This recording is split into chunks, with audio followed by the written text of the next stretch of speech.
estamos no grupo da SOMEI, da Sociedade dos Médicos da Ilha do Governador, né? Nós existimos desde 1982, que é uma sociedade médica de bairro, né?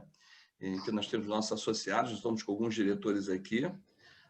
Nós estamos aqui com o pessoal da SOMERGE, né? Da Associação Médica Estado do Rio de Janeiro, qual você já participou de N vezes aí conosco também. Nosso presidente, o Dr. Benjamin, está presente também, eu como secretário-geral. Nós estamos aqui também com representantes do Conselho Regional de Medicina, né? A doutora Célia, o doutor Ramon, o doutor Benjamin, e daqui a pouco o doutor Walter Palles também me confirmou que estaria presente. Já está aí. Já está. O Walter Palles já também está está presente. Né? Nós temos aqui também outros colegas das diversas especialidades. Ô, Palles, boa noite. Diversas especialidades aí também. Então, é uma satisfação muito grande a gente poder estar recebendo você nessa nossa sala virtual. Nós estamos aí a 3 minutos do nosso início oficial, mas, de qualquer maneira, estando presente aqui esse grupo, eu já gostaria de passar a palavra inicialmente para o Dr. Walter Palles, nosso presidente do Conselho Regional de Medicina do Estado do Rio de Janeiro, nosso colega, nosso amigo, nosso representante maior da defesa da categoria no Rio de Janeiro e também como um todo no Brasil. Então, Walter, suas palavras aí. Muito obrigado mais uma vez por participar das nossas reuniões e sempre é muito bom estar com você. Obrigado, uma boa noite, seja bem-vindo. Obrigado, Rômulo. O agradecimento é meu pela oportunidade. Eu já estou me tornando um membro frequente dessas reuniões, porque todas elas, SOMEI, SOMERGE, enfim, já viraram uma rotina científica aí no dia a dia nosso, né? Às quartas-feiras, à noite, a SOMERGE nos sábados pela manhã, sempre tem uma pauta interessante, muito mais até pelos convidados que proporcionam esse conhecimento, mas também em função dos temas, né?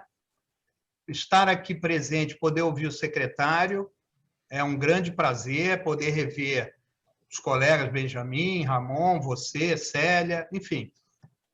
A SOMERGE e a SOMEI são duas instituições que a gente se sente muito em casa, né? E o Conselho tem a obrigação de estar junto a vocês, porque os objetivos são comuns, né? Então, eu me sinto aqui bastante honrado de sempre estar sendo convidado e certamente eu estarei sempre presente. Secretário, já queria também, de antemão, parabenizá-lo pelo trabalho, a difícil tarefa de botar no eixo, né, a medicina do nosso Estado. A gente sabe como a coisa andou tempos atrás, e essa missão já vinha sendo, né, seguida pelo Dr. Chaves, e você agora, brilhantemente também, com muita correção, lisura e transparência, à frente da Secretaria. A gente, o Conselho, já falei isso pessoalmente, reitero aqui, a gente está sempre de portas abertas, principalmente para poder auxiliar naquilo que julgar necessário. Então, agradeço a todos, tenho certeza que teremos uma noite bastante proveitosa e ouvi-lo é sempre bom. Obrigado. Obrigado, Palles. Satisfação muito grande aí. E para nós também nos envaidece muito do CREMERGE estar sempre presente em nossas reuniões. A sua figura, a figura da instituição CREMERGE, ela sempre dá um respaldo muito grande para todas as nossas decisões e, principalmente, o órgão máximo representativo de nossa categoria. Então, e parabéns também pela condução que você está tendo à frente do CREMERGE aí, tá? Muito obrigado. Passar a palavra agora ao doutor Benjamin Batista, para dar suas boas-vindas aí como nosso grande anfitrião aí da SOMERGE, né? Também patrocinador dessa reunião. E já vi aqui que também o doutor Lincoln Lopes Ferreira está presente, nosso eterno presidente da MB também, que também fará suas considerações. Doutor Benjamin, mais uma vez, muito obrigado aí pela nossa parceria nessas reuniões de quarta-feira. Muito obrigado, uma boa noite. Ok, obrigado, Rômulo. Realmente, essa reunião é uma parceria entre as duas instituições, né? E sempre que pudermos estarmos juntos, vamos estar, né? Quero agradecer aqui a presença de todos e desejar boas-vindas ao nosso secretário, principalmente, que já é o nosso colaborador aí em outras oportunidades, né? Quero agradecer mais essa participação, agradecer e dando um abraço especial no Lincoln, e que cumprimento aí como um mineiro que está sempre presente nas atividades do Rio de Janeiro, né? Ao nosso presidente Walter, aos colegas conselheiros, enfim, e que tenhamos uma boa noite, uma boa palestra. Obrigado.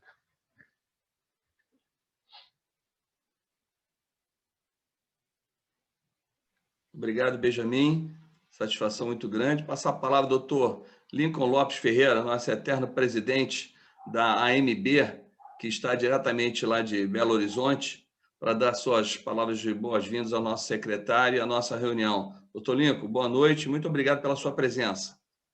Meu caro doutor Rômulo, sempre um prazer enorme ver esse amigo, esse irmão com quem a vida me presenteou, presidente da SOMEI, cumprimentar todos os colegas da Ilha do Governador. Doutor Benjamin, sempre um prazer enorme estar aqui nas reuniões conjuntas com a SOMERGE, tá? Doutor Walter Palles, juntamente com a doutora Célia, aqui representando o CREMERGE, tem o prazer e a honra de ser uma testemunha presencial do trabalho excepcional feito pelo CREMERGE. O nosso caro secretário, doutor Alexandre Chiep, também tem tido a oportunidade de acompanhar o trabalho pela imprensa, e realmente é muito dinâmico. Tá? Não poderia deixar de cumprimentar também a doutora Zelina, vejo aqui, que tão bem nos representa lá em Niterói. Meu grande amigo, nosso colega Almirante Moreira, que é uma pessoa que tem um conhecimento muito vasto, como vocês nos facultaram trazer alguns convidados, eu trago esse ilustre amigo, esse ilustre convidado. A doutora Beatriz Busch, né, que, como eu disse da última vez, né, poderia perfeitamente ser a secretária de Educação, né, e não da Saúde, tamanha a sua gentileza. E dizer que realmente é muito agradável para mim estar presente, eu me sinto realmente extremamente bem recebido, tenho aprendido bastante nessas reuniões e realmente gostaria de cumprimentar a todos e agradecer a oportunidade, estaremos juntos sempre. Tá? Uma excelente noite, uma excelente reunião, parabéns mais uma vez a todos. Obrigado. Obrigado, doutor Lincoln.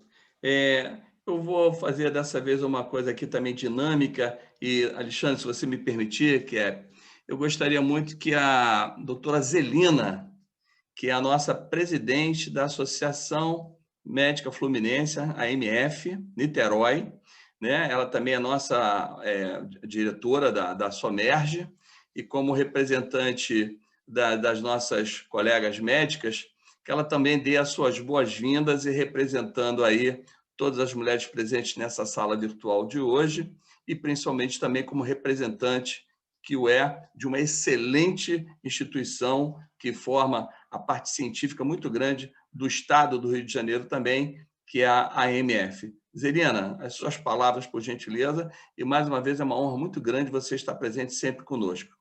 Uma boa noite. Obrigada, Rômulo.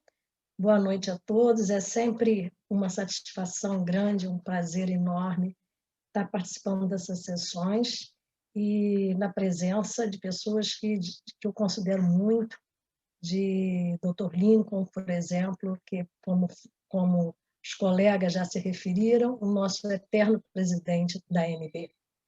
E meus companheiros da SOMERGE, né? A gente fala sempre, e os representantes da Secretaria de Saúde, então, do CREMERGE, então, uma satisfação muito grande. Estamos aqui ávidos por ouvir hoje essa palestra do nosso colega e, mais uma vez, os meus agradecimentos e vamos aproveitar hoje essa sessão. Muito obrigada. Muito obrigado, Zelina. Então, mais uma vez, agradecendo a presença de todos, a doutora Ana Beatriz Busch, nossa secretária de saúde do município, que esteve até então, até o final do ano, aí como secretária do município, que também trabalhou bastante durante essa pandemia. Muito obrigado pela sua presença, a todos os colegas, e a diretoria da SOMEI, dos colegas que estão presentes, a diretoria da SOMERGE. Quero agradecer aos funcionários, né, aos colaboradores da SOMERGE e também da SOMEI que estão presentes, a todo o seu staff, equipe aí da Secretaria de Estado de Saúde, que também colabora para que você possa estar presente nessa noite, também no seu dia a dia. E nesse momento, então, que é a cereja do bolo, né? O bolo e a cereja, né? Que verdadeiramente você representa, um grande colega, um grande amigo, uma pessoa que nós sabemos a tua responsabilidade, o teu compromisso, que não é fácil, nós entendemos, e já de antemão quero deixar aqui, por te conhecer de longa data, não tenho a menor dúvida, você sempre terá o nosso apoio diante das posturas que você tem adotado à frente da Secretaria.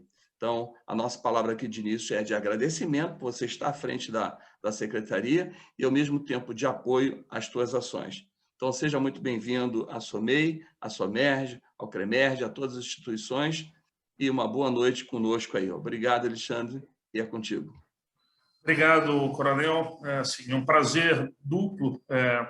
Eu não poderia deixar de estar aqui nesse momento. Acho que o Coronel Rômulo eu conheço há muito tempo, companheiro de Corpo de Bombeiros, né? Eu acho que isso torna a minha missão duplamente, com a responsabilidade dupla. Eu represento o conjunto de médicos do Rio de Janeiro, mas também represento uma instituição, além da Secretaria de Saúde, que é o Corpo de Bombeiros do Rio de Janeiro. Eu sou militar e agradeço muito, Rômulo, que você foi um grande exemplo durante esse tempo todo. E meus agradecimentos, assim, de longa data, a gente já vem conversando, e você sempre foi um grande exemplo. Obrigado pelo convite também, doutor Benjamin,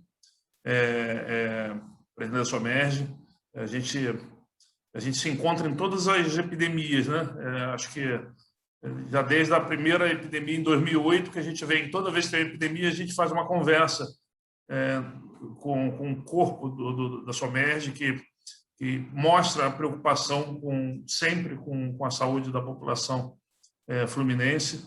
E a gente já vem discutindo os rumos das epidemias no Rio de Janeiro há muito tempo.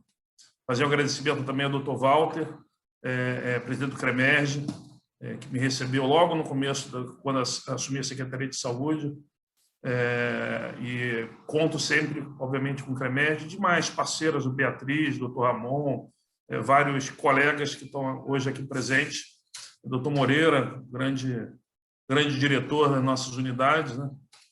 Que desde que eu entrei na Secretaria de Saúde há cerca de 21 anos, eu venho recebendo apoio de muita gente, e agora eu recebi essa árdua missão de estar à frente da Secretaria no momento de uma pandemia, eu diria, a gente já viveu outras pandemias, né? Mas uma pandemia que mudou radicalmente o nosso entendimento de saúde pública, em função do impacto que ele vem tendo não só na saúde da população no mundo todo, mas também nas mudanças de hábitos que nós tivemos que adotar, absolutamente sem precedentes. Então, eu queria muito agradecer. Eu vou fazer uma breve apresentação, em torno de 30 minutos. Eu acho que a gente tem um grupo aqui com um conhecimento vasto. Eu acho que tão importante quanto a apresentação que eu vou trazer para os senhores e senhoras aqui, eu acho que é o debate, é a troca de informações e a contribuição de cada um pode dar para o enfrentamento da epidemia aqui no estado do Rio de Janeiro e, obviamente, todo o Brasil. Todos sabem que, apesar de a gente estar num momento muito diferente do que foi o início da pandemia, hoje os desafios também são muito grandes. Nós temos agora que projetar os próximos passos em termos da assistência, nós temos que organizar ainda o processo de vacinação, nós temos que programar a nossa volta gradativa a uma normalidade. Isso tudo é muito novo para todo mundo e certamente as coisas vão avançar na medida que a gente tiver consenso, que nós tivermos produção científica e seguirmos o que a gente tem de evidência hoje disponível. Então, eu vou começar a apresentação e prometo ser o mais breve possível, vou trazer as informações que eu considero mais importantes e depois eu estou disponível para a gente poder fazer um debate que eu considero absolutamente essencial, considerando o público que a gente tem hoje. Eu não poderia perder essa oportunidade. Nós vamos conversar um pouquinho, eu vou perder algum tempo no começo da apresentação, se pudesse botar em tela cheia, eu acho que vai botar, né? Falando um pouco do panorama que nós temos hoje do Covid no Rio de Janeiro, no Brasil e no mundo, principalmente no Rio de Janeiro e no mundo, porque em função do cenário que a gente vive hoje, que é um cenário relativamente incerto, por conta do aparecimento de diversas variantes ou diversas linhagens do coronavírus em todo o mundo. Nós já tivemos a entrada recentemente da variante britânica, nós tivemos a circulação da variante P1 de Manaus, que foi responsável por uma onda importante de transmissão recente do coronavírus aqui no Brasil e no Rio de Janeiro. E agora a gente lida hoje com a possibilidade de disseminação da variante Delta, que torna o cenário epidemiológico incerto. E quando o cenário epidemiológico, de certa forma, é incerto, isso traz a necessidade da gente estar preparado para organizar a rede assistencial, com base na experiência acumulada nos últimos meses, a necessidade de a gente avançar o mais rápido possível na imunização, na vacinação das pessoas, a necessidade da gente tomar muito cuidado na flexibilização das medidas restritivas, considerando esse cenário incerto. É muito difícil, às vezes, retroagir quando a gente flexibiliza, isso não é tão simples. A mensagem que a gente passa para a população é uma mensagem que tem que ser muito cuidadosa, então acho que vale a pena a gente entender um pouco o cenário que a gente está vivendo hoje. Pode passar. Esse é um gráfico interessante porque ele mostra as ondas de transmissão de coronavírus que nós tivemos. Esse é um gráfico de síndrome respiratória aguda grave dos anos de 2020 e 2021. Ele pega desde a semana epidemiológica 11 de 2020 até a semana epidemiológica 28 do ano de 2021 e mostra as 3 ondas de transmissão que nós tivemos no estado do Rio de Janeiro. A primeira onda de transmissão, que foi o início da pandemia, vocês podem ver que nós tivemos um número de casos graves bastante significativo. Depois, no final do ano passado, em meados do ano passado, nós temos uma segunda onda de transmissão um pouco menor, e agora, no ano de 2021, a terceira onda de transmissão muito relacionada à circulação intensa da variante P1. Pode passar? O gráfico ficou diferente, eu tenho que modificar lá, ficou óbito ali, mas aqui desce uma respiratória aguda grave. Quando a gente vê também a taxa de ocupação, a gente está falando de 2021 agora, nós vemos que a gente sai dessa terceira onda de transmissão agora, a gente está efetivamente saindo dessa terceira onda de transmissão. Um dos indicadores que nós utilizamos para poder avaliar esse cenário assistencial é a taxa de ocupação de leitos de Covid. E nós vemos agora que essa taxa de ocupação de enfermaria e de UTI, elas estão abaixo de 50%. Que faz, obrigatoriamente, que a gente já comece a desmobilização de leitos de Covid. Obviamente, considerando que a gente tem que ter uma resiliência muito grande nesse movimento. Nós temos que voltar, transformar esses leitos que são Covid para leitos, de certa forma, para atender a população geral, mas, ao mesmo tempo, com a capacidade de retornar para leito Covid, caso haja necessidade. Essa série histórica de ocupação, ela ainda é influenciada pelo fato de que nós estamos desmobilizando, então, esses leitos de Covid e transformando esses leitos em leitos gerais. Até porque, nos próximos dias, provavelmente na semana que vem, deve ser pactuada o retorno no estado do Rio de Janeiro das cirurgias eletivas. Então, nós precisamos ter leitos também para isso. Então, essa taxa de ocupação, se a gente considerasse todos os leitos que foram abertos por Covid, certamente essa taxa de ocupação ela seria menor ainda. Ela não é muito mais baixa do que isso, porque nós estamos, na medida que essa taxa vem caindo, a gente vai desmobilizando os leitos de Covid. Os hospitais universitários, por exemplo, a gente já não regula mais para os hospitais universitários. A gente não regula mais para os hospitais gerais, pelo contrário. Os hospitais gerais, principalmente da rede estadual, a orientação é de que, uma vez com um paciente Covid lá dentro, que ele regule para os hospitais que hoje são referências de Covid.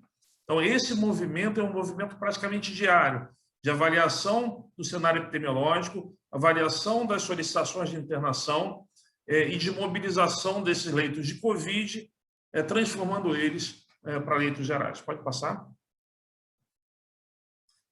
O outro indicador que a gente utiliza, que é um indicador muito interessante, porque é um indicador muito precoce da atividade do vírus na nossa comunidade, é o número de atendimentos de Covid nas unidades de pronto atendimento aqui no estado do Rio de Janeiro.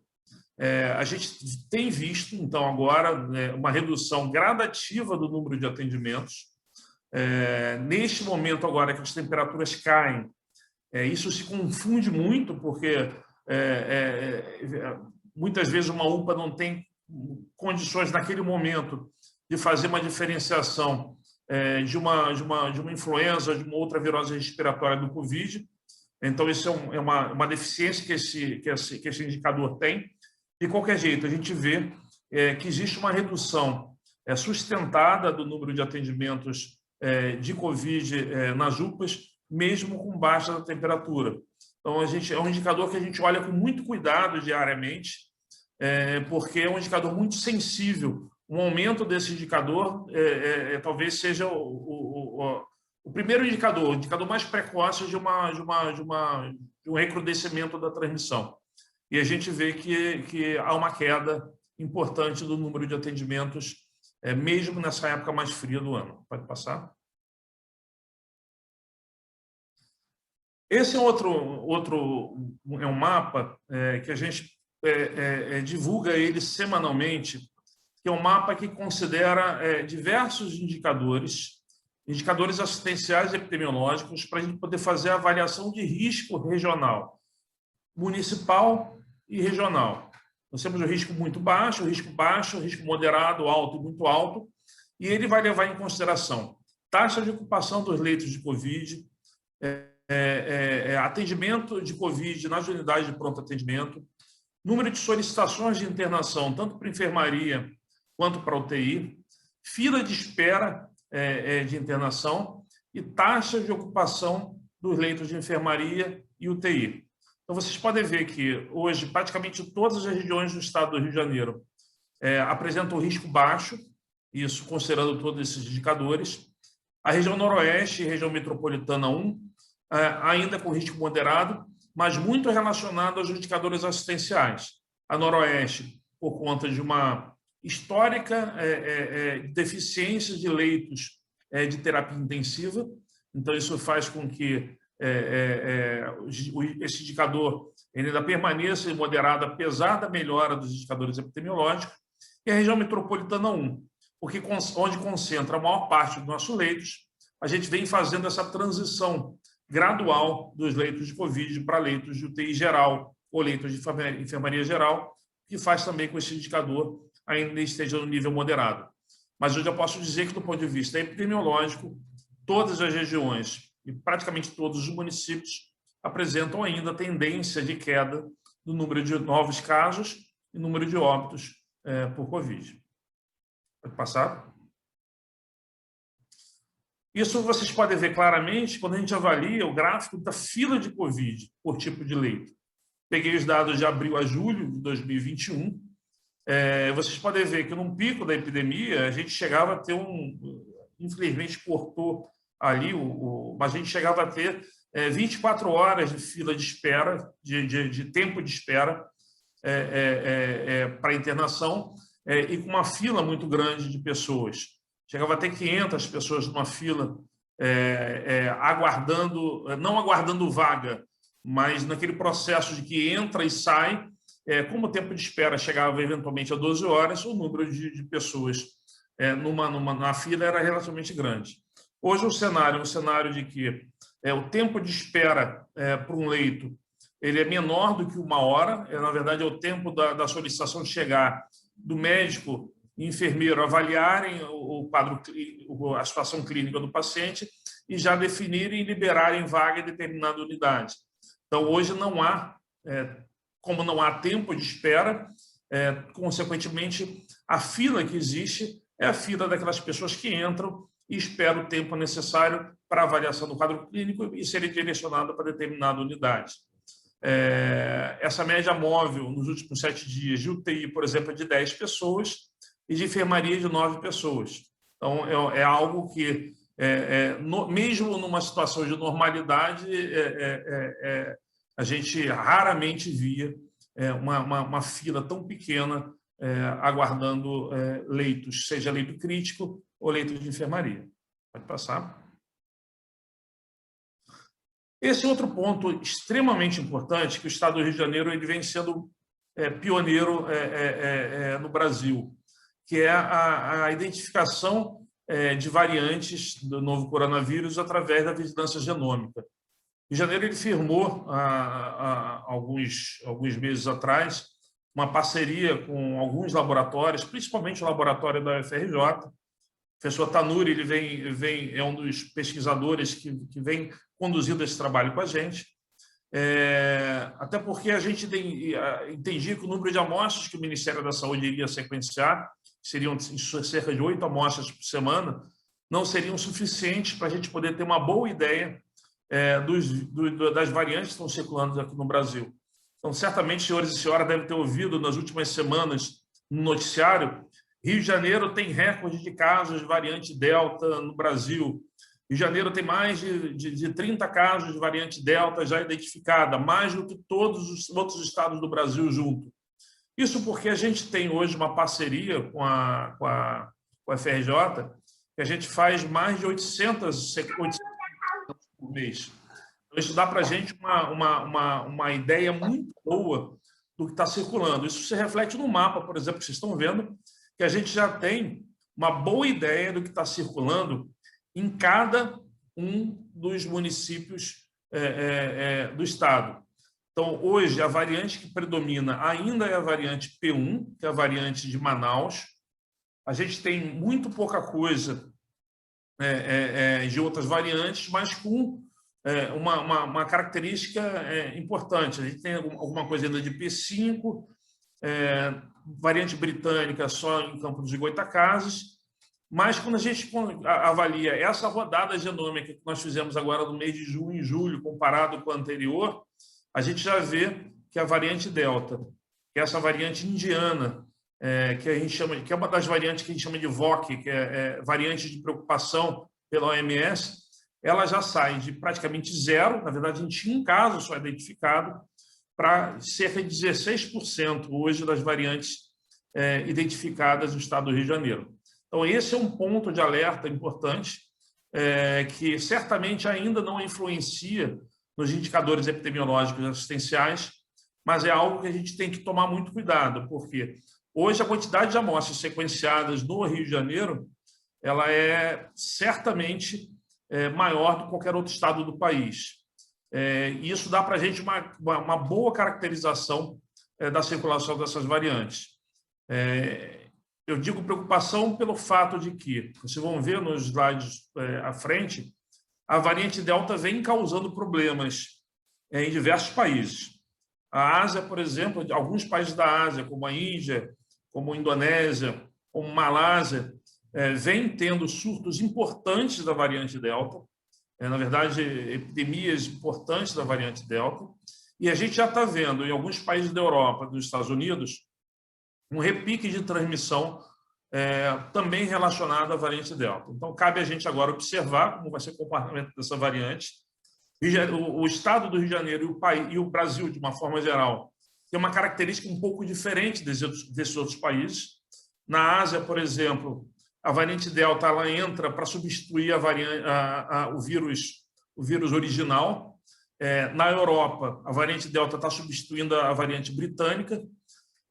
Mas aqui no Brasil a gente tem a circulação ainda predominante da P1, da variante de Manaus, que também é uma variante muito agressiva do ponto de vista de transmissão. Então, a gente não sabe ainda como isso vai se comportar aqui no Rio de Janeiro e se a gente vai observar a mesma coisa que a gente tem observado em outros países, como eu vou mostrar para vocês daqui a pouco. Pode passar.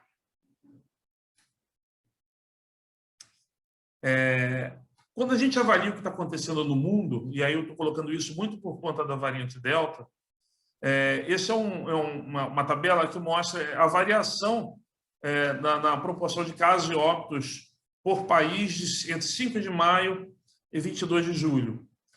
Você pode ver que no Brasil essa proporção de casos ela vem caindo, assim como os óbitos, quando comparado 22 de julho com 5 de maio. E o Rio de Janeiro tem eu peguei alguns países que têm vacinação mais avançada do que o Brasil. O Brasil hoje tem aproximadamente 17% da população vacinada com 2 doses e cerca de 50 a 55% da população vacinada com 1 dose. Quando a gente vê Israel, por exemplo, que já tem 61% da população vacinada com 2 doses, nós vemos um aumento do número de casos muito relacionado à circulação dessa variante Delta. Eu vou mostrar depois nos gráficos para vocês, mas vocês podem ver que essa variação ela não é significativa, não é importante quando a gente vê em relação aos óbitos. Essa é uma tendência que a gente está vendo nos países com alta proporção de população vacinada, relativamente alta proporção de população vacinada, um aumento importante do número de casos, não refletindo no aumento do número de casos graves e, consequentemente, óbitos. Reino Unido, 54% da população vacinada com 2 doses, um aumento de quase 700% nessa variação de casos, mas um aumento de menos de 1% no número de óbitos. Isso se reflete nos Estados Unidos, na França e também no Japão. Obviamente, ainda é muito cedo para a gente poder afirmar isso. A gente sabe que os óbitos acontecem semanas depois de que a gente identifica o caso. Então, isso a gente tem que considerar nessa análise, que ainda é muito precoce. Esse repique de transmissão nesses países da Europa e nos Estados Unidos é muito recente, pode ser que a gente ainda não esteja conseguindo captar esses óbitos, mas, de qualquer jeito, isso é bastante significativo. Esse aumento do número de casos, mas não se correlacionando com óbitos. Eu estou colocando isso porque isso é extremamente importante no momento que a gente define pelo retorno dos leitos COVID, para não deixar a população desabastecida. A gente tem que considerar também essa perspectiva da gente eventualmente ter um aumento de casos, não necessariamente refletido no número de casos graves e óbitos, consequentemente. Rio de Janeiro tem uma queda de 30% no número de casos, quando comparado esse período, e uma queda de 4%, de 4 por mil, não é percentagem, é 4 por mil em relação aos óbitos, e hoje também com 17% da população vacinada com 2 doses. Pode passar. Esse é o gráfico do Reino Unido. Vocês podem ver que nós tivemos essas 3 ondas de transmissão. O primeiro gráfico, também eles tiveram 3 ondas, né? Esse primeiro, a terceira onda deles é a terceira onda agora, é mais recente, mas vocês podem ver que a primeira e a segunda onda, elas, quando a gente vê o gráfico de cima são casos, e o gráfico de baixo são óbitos, a gente pode ver que, de certa forma, havia uma proporção uma correlação, entre casos ocorridos e notificados e os óbitos ocorridos, e agora a gente vê um aumento importante no número de casos sem uma correlação na mesma proporção em relação aos óbitos. Esse cenário, eu peguei esse caso, pode passar? Peguei esse caso do Reino Unido, mas a gente pode pegar o próximo. Não, tem um anterior, eu acho, se não me engano. Não, é para os Estados Unidos. Pode passar o próximo. Isso, mais um. Isso. Estados Unidos é o anterior. Isso. Estados Unidos, a mesma coisa. Vocês podem ver que uma onda de transmissão importante e agora os Estados Unidos um pouco mais precoce, uma transmissão um pouco mais precoce do que na Europa, mas, de certa forma, a gente vê um aumento do número de casos, que também não se reflete no número de óbitos, mas a gente tem um aumento do número de óbitos quando comparado aos países da Europa, por exemplo, principalmente por conta da falta de homogeneidade de vacinação nos Estados Unidos entre os seus estados. A gente tem estados com vacinação muito avançada e outros estados com vacinação com uma cobertura muito baixa. Então, isso, de certa forma, essa desigualdade ainda faz com que a gente tenha um aumento proporcional ao número de óbitos maior, inclusive, do que a gente está vendo na Europa. Pode passar. E, para isso, a gente tem que avançar nas ações de imunização. Acho que não tem jeito, acho que é o nosso passaporte para uma volta à normalidade. Eu não tenho dúvida nenhuma que é a imunização. A necessidade da gente correr para atingir a maior cobertura vacinal possível. Isso não tem sido fácil no Brasil por diversos motivos. Obviamente, primeiro, por conta da dificuldade de você ter vacinas suficientes para poder vacinar a população num curtíssimo período de tempo. Apesar da gente ter hoje uma capacidade instalada e condições de vacinar a população em até 2 meses, como a gente vê, por exemplo, numa campanha de gripe, por exemplo, as vacinas vêm chegando, a gente vem avançando, mas com as dificuldades por conta ainda... eu acho que agora melhorou, mas no começo uma disputa muito grande entre estados e municípios, uma falta de homogeneidade de ações, uma indefinição em relação aos públicos que deveriam ser vacinados, a população não sabendo quando chegaria a sua vez. Eu acho que isso melhorou. Aqui no Rio de Janeiro, vou mostrar para vocês, a gente pactou um calendário unificado, que, de certa forma, diminuiu esses problemas que a gente estava tendo em diversos municípios. Hoje, a gente tem um número significativo de vacinas, de doses recebidas. Hoje a gente já está em torno de 12 milhões de doses recebidas aqui no estado. Parte significativa delas divididas entre a Coronavac e a AstraZeneca. A Pfizer com em torno de 1 milhão de doses. A tendência agora desses próximos 2 meses é a gente aumentar muito o número de vacinas da Pfizer. Essa é a tendência agora dos próximos 2 meses, uma diminuição da Coronavac e uma diminuição proporcional também da AstraZeneca. A Janssen, a tendência é a gente vacinar muito pouco agora para frente com a Janssen. Dessas vacinas, a Secretaria de Saúde ela não segura vacina nenhuma. Nós assumimos um compromisso com os municípios de disponibilizar, a partir da chegada do nosso almoxarifado, em até 48 horas, as vacinas para os 92 municípios. Então, hoje teve uma grande operação. Não é fácil essa operação. A gente tem dezenas de viaturas envolvidas, são 5 aeronaves que fazem essa distribuição rápida para todos os 92 municípios. Para vocês terem uma ideia, ontem não tinha vacina, não foi ontem. Ontem não tinha vacina no Rio de Janeiro. Hoje a vacina chegou no nosso almoxarifado às 5 horas da manhã. Às 6 horas da manhã ela já estava sendo liberada para o município do Rio de Janeiro, para o município de Niterói, para o município de Maricá, para o município de São Gonçalo. Então, é uma operação, do ponto de vista logístico, complexa, mas que, de certa forma, a gente vem conseguindo dar agilidade nessa liberação. Pode passar? Hoje a cobertura, então, vacinal na população acima de 18 anos, tá? De primeira dose no estado do Rio de Janeiro é de 53,4% e de segunda dose a gente já está chegando a 22,4%. Nas próximas semanas a gente deve avançar muito na cobertura de segunda dose e avançar um pouco mais devagar na cobertura de primeira dose. Isso porque praticamente todas as vacinas que tem estoque hoje nos municípios são para aplicação de segunda dose de AstraZeneca. Pode passar? Esse é o calendário que foi pactuado, que saiu na mídia. Isso foi absolutamente importante, esse calendário unificado, para evitar que qualquer município incluísse público prioritário que eventualmente não refletisse seu risco de adoecimento ou de evolução para formas graves. Então, a partir da instituição de um calendário único, pactuado com 92 municípios, ficou absolutamente proibido que Estado ou qualquer município incluísse qualquer outro público que não aquele definido pelo Programa Nacional de Imunização.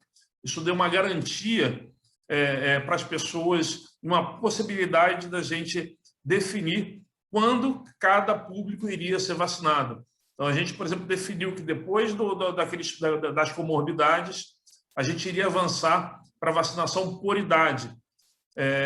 E aí, a partir disso, obviamente, cada município avançou com uma certa velocidade, mas todos seguindo o que foi pactuado na Comissão Intergestora Bipartite. Pode passar? Em relação aos leitos, para vocês terem uma ideia dessa... a parte de baixa regulação acabou que não entrou, mas para vocês terem uma ideia do que foi pactuado na CIB, na Comissão Intergestoras Bipartite, na reunião de julho agora de 2021, para a Covid, em torno de 2.237 leitos de UTI para a Covid. Isso não é pouca coisa, isso é uma quantidade muito grande de leitos para a Covid. De enfermaria de 1.533. Eu vou correlacionar isso daqui a pouco para vocês rapidamente com o que a gente está desenhando em termos de plano de contingência, considerando a nossa real necessidade para que a gente não tenha pessoas esperando na fila por um leito, seja de UTI de enfermaria. Pode passar? Pode passar. Esse é um cofinanciamento, o que foi investido de recursos só da Secretaria Estadual de Saúde para o cofinanciamento de leitos de UTI e suporte ventilatório. E nem todos os leitos são leitos de UTI. Nós tivemos que também financiar leitos de suporte ventilatório para poder dar conta da enorme demanda de pacientes que precisavam desse tipo de suporte. Foram mais de 200, quase 300 milhões de reais que foram investidos no ano de 2021 somente para o cofinanciamento desses leitos de UTI e suporte ventilatório destinados à Covid. Pode passar? Os critérios de adesão foram critérios que foram pactuados, eles são os recursos todos que foram destinados pela Secretaria Estadual de Saúde, foram para o cofinanciamento de leitos de UTI adulto e pediátrico e leitos de suporte ventilatório pulmonar, que ainda não haviam sido autorizados pelo Ministério da Saúde. Nós tivemos que fazer um movimento muito rápido de financiar esses leitos, mesmo que eles não tivessem habilitados ou autorizados ainda pelo Ministério da Saúde. Esse tempo era absolutamente fundamental naquele momento de aumento do número de casos. Havia necessidade do gestor municipal formalizar a inserção desses leitos no nosso plano de contingência para que ele pudesse receber esses recursos, e havia obrigatoriedade de todos os leitos financiados, cofinanciados pela Secretaria Estadual de Saúde. Na verdade, não eram nem cofinanciados, eles eram integralmente financiados pela Secretaria Estadual de Saúde, enquanto não havia a habilitação pelo Ministério da Saúde. Esses leitos obrigatoriamente deveriam estar regulados pela Central Estadual de Regulação. Além disso, havia obrigatoriedade de todos os casos serem notificados do Sistema de Informação da Vigilância do CIVEP Gripe. Isso dava para a gente uma boa correlação entre o que estava acontecendo na área assistencial e o que estava acontecendo em termos de indicadores epidemiológicos. Pode passar?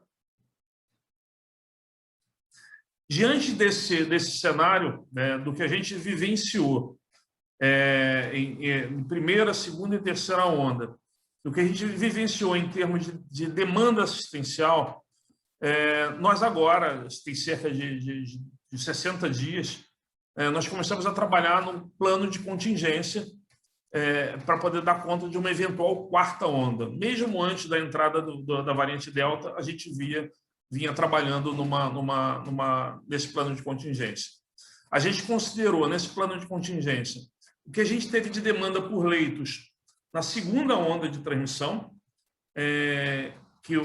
considerando o pico de transmissão na segunda onda, e o que a gente teve de demanda assistencial na terceira onda. Nós tivemos uma demanda de leitos de UTI no pico da segunda onda de 712 leitos, e aí quando entra a variante P1, esse pico na terceira onda ele chega a 2.740 leitos de UTI. Enfermaria, 840 leitos, e na terceira onda, 2.347. Então, a gente teve dois fenômenos da segunda onda para a terceira onda do ponto de vista de demanda assistencial. Um aumento muito grande do número de casos e um aumento muito grande, principalmente, do número de casos graves. Pela primeira vez, o número de solicitações de UTI ultrapassou o número de solicitações de enfermaria. Então, a terceira onda trouxe um novo paradigma para a gente em termos de organização de oferta assistencial e para a gente se organizar e se planejar para uma eventual quarta onda. Pode passar? Com isso, a gente reuniu um grupo de especialistas da Secretaria de Saúde, pegamos alguns epidemiologistas de universidades, enfim, pegamos alguns infectologistas, convidamos, olha, vamos trabalhar agora como seriam esses cenários e quais os disparadores para eu poder acionar o nosso plano de contingência para cada cenário que a gente traçar. Então, a gente usou as linhas de base referente aos picos, então, da segunda e terceira onda. Nós simulamos 4 cenários de aumento, uma segunda onda com aumento de 50% e 100%, e uma terceira onda com aumento de 5% em relação ao pico da terceira onda. E nós fizemos todos os cálculos de oferta assistencial que a gente precisaria. E com isso a gente chegou a uma necessidade de oferta assistencial num cenário mais crítico de 5.341 leitos. Eu não trouxe para cá todo esse mapeamento de leitos para vocês. Obviamente, quando a gente vai chegar num total desse, a gente está falando da transformação de unidades em unidades COVID. Nós apresentamos esse plano de contingência, com esse mapeamento de leitos, essa matriz de responsabilidade, muito baseado no que a Defesa Civil utiliza para poder fazer os planos de contingência. E a gente tem todo esse mapeamento de leitos. Se eventualmente alguém tiver curiosidade de ver onde esses leitos estão alocados, tem todo um plano de contingência que foi elaborado que a gente pode disponibilizar para todos, para quem tiver interesse, dar uma olhada depois. Pode passar. Esses cenários, então, eles levam em consideração o cenário 0, que é o momento anterior à segunda onda, o cenário 1, que é o momento da segunda onda, o cenário 2, que é o momento 50% da segunda onda, o cenário 3, 100% da segunda onda, o cenário 4, que é o pico da terceira onda, e o cenário 5, que é um patamar superior ao pico da terceira onda. Com base nisso, nós definimos disparadores para cada um desses cenários, exatamente para que a gente pudesse ter essa resiliência necessária. Transformar leitos de UTI e enfermaria para leitos de UTI e enfermaria geral, para poder dar atendimento para a população que está precisando desses leitos, e caso haja necessidade, caso a gente vá atingindo determinados cenários, a gente vai transformando alguns leitos de algumas unidades em leitos COVID, também para poder dar conta de uma quarta onda de transmissão. Então, isso faz parte do plano de contingência, o plano de contingência é grande, enfim, quem quiser ter acesso a ele é só solicitar. Pode passar. Era isso, eu acho que... pode suspender a apresentação, por favor. Acho que era essa apresentação, eu acho que tentei englobar os principais pontos que a gente tem hoje, as situações ainda que a gente vai vivenciar pela frente. Existem alguns pontos incertos em todas essas questões, a gente não sabe ainda como o vírus vai se comportar, como eu falei para vocês. A gente tem que avançar na vacinação, a gente não sabe ainda se vai ser necessário uma terceira dose, a gente não sabe ainda se a gente vai antecipar a segunda dose, enfim. Existem algumas outras questões que a gente ainda precisa debater e criar consenso. Tentei trazer para vocês um panorama geral e agora eu me coloco à disposição para qualquer questionamento ou para qualquer discussão que houver necessidade. Bem, Alexandre, meu amigo parabéns, secretário, espetacular esse panorama que você nos mostra no primeiro momento, demonstrando que verdadeiramente fazer ciência em cima de uma pandemia é fazer esse tipo de planejamento, análise fria, planejamento que é uma coisa que a gente está acostumado a fazer e verdadeiramente está preparado para o que vai vir ainda pela frente, que a gente ainda desconhece muito. Então, a nossa primeira palavra aqui é de agradecimento, de parabenizar por tudo que você tem feito aí na secretaria, junto com todo o seu time, com o teu staff, e agradecer mais uma vez a tua participação nessa noite de hoje. Como bem disponibilizado por você, é claro que nós vamos ter aqui algumas perguntas e a gente gostaria muito de contar com você. E, para isso, quem tiver alguma pergunta a fazer, por gentileza, só está fazendo a sinalização, que a Simone e a Lene vão estar nos ajudando aí. Simone, já temos alguém com mãozinha levantada? Doutor Benjamin, doutor Emílio Zilli, doutor Ramon em seguida. Então, agora, doutor Benjamin. Por gentileza, então.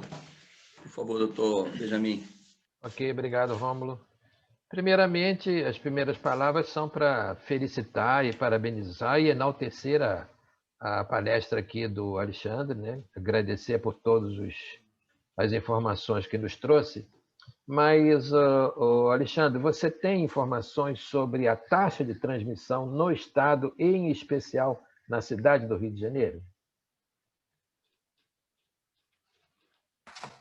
A gente não quantifica nesse momento a taxa de transmissão, tá?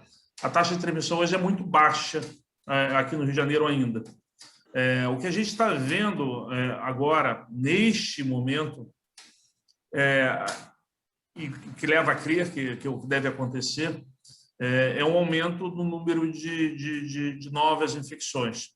Mas esse aumento ainda a gente não consegue captar no sistema. É muito provável que a gente tenha, nas próximas semanas, um aumento da taxa de transmissão, que hoje, eu volto a dizer, é extremamente baixa. O número de novos casos hoje é muito baixo.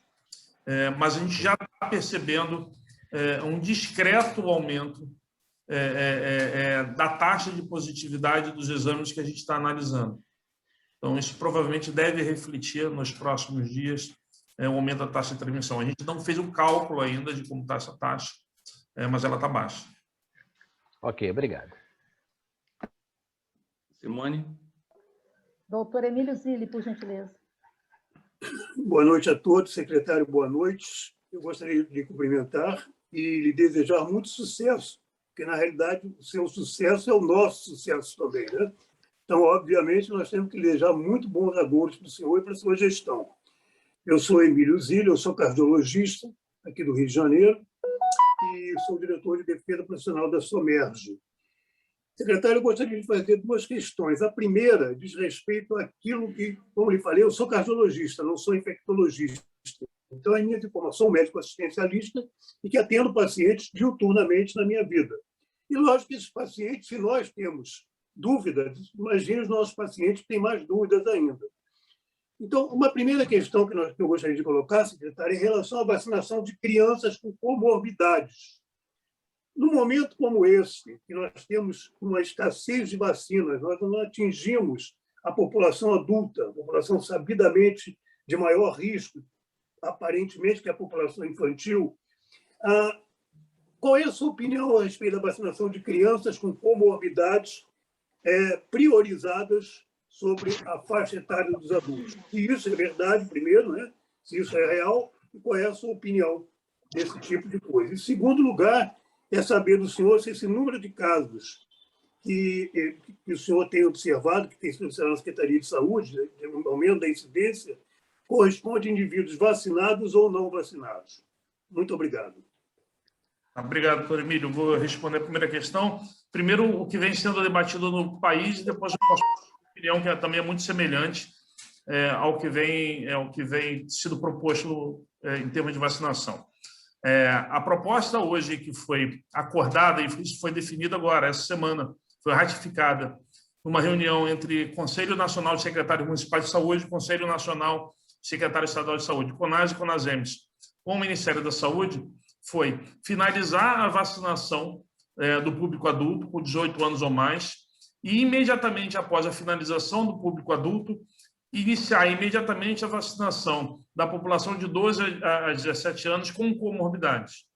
Então, ela não entraria na frente da população adulta, mas ela entraria,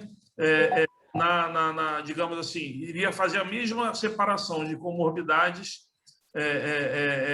dessa faixa de 12 a 17 anos para poder ser vacinada. Eu, particularmente, considero isso adequado, por dois motivos. A vacinação de adolescentes e crianças ela tem que ser feita com a vacina da Pfizer. E a tendência da gente ter um aumento muito grande da vacina da Pfizer a partir da segunda quinzena do mês de agosto. Então, não teria muito sentido a gente parar a vacinação com 20, 21 anos para poder vacinar pessoas com menos de 18 anos de idade. Então, finalizaria a primeira dose de toda a população com mais de 18 anos de idade e entraria logo depois priorizando população, pessoas de 12 a 17 anos com comorbidades. Então, isso foi definido em nível nacional e eu, particularmente, concordo com o que foi definido.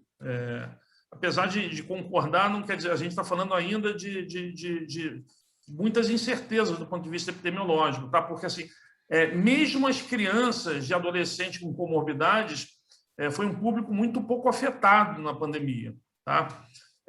Quando a gente compara, obviamente, comparando com outros grupos, né? Então, apesar de todas as incertezas, eu acredito que esse seja um caminho mais correto.